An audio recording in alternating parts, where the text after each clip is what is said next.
Fremont, Nebraska is a railroad hotspot, and I love to spend all day there watching all the busy mainline action. But if you look around, you can find many historic units from the past. Here at the Beltline grain elevator, we find their ex-Chicago Northwestern GP7U 4153 moving empty grain hoppers around. This unit was once a high hood, but rebuilt sometime in the 90s.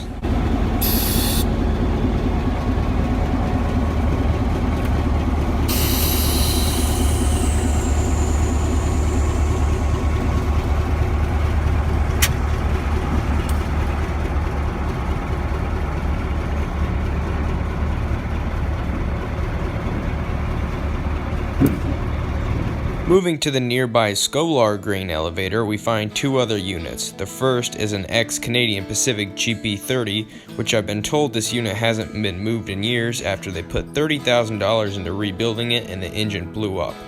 The other unit is a GP9, which was a former Coes Bay Rail Link unit, now owned by the grain elevator. The locomotive has an insanely nice sounding P5A horn. Moving on to the former Chicago and Northwestern Cowboy line, we find what was once the equipment of the Fremont and Elkhorn Valley Railroad. We find a GE center cab switcher and a former Sioux Line SW1200 along with a few vintage passenger cars. The rest of the equipment has been moved to Nebraska City at the Nebraska Railroad Museum. The fate of the equipment and the line is still unknown.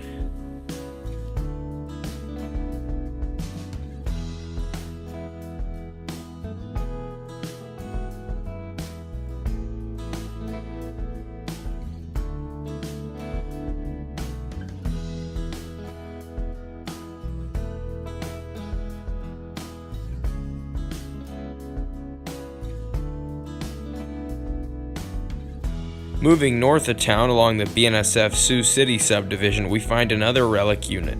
470 is a former Chicago Beltline GP7 high hood built in April of 1951.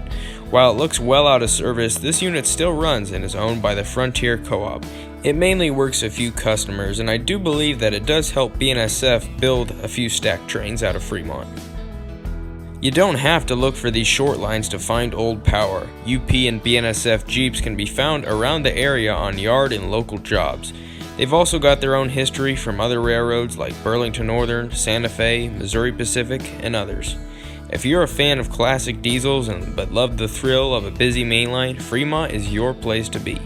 I hope you guys enjoyed this video. Thank you for watching. Union Pacific Omaha, out.